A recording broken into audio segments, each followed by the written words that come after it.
Good evening, sir. I am Christian C. Madera, BSMT S3D.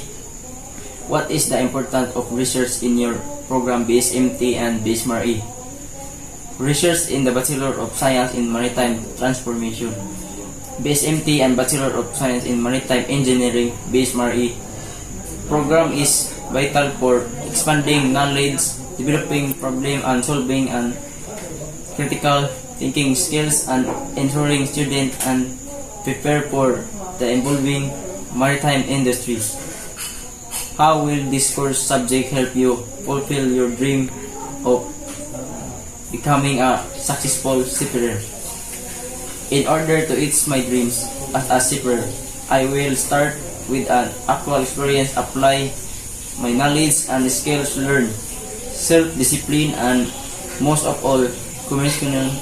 I choose seafarer because I believe that by choosing my course of all plans in life will be achieved to have a bright future.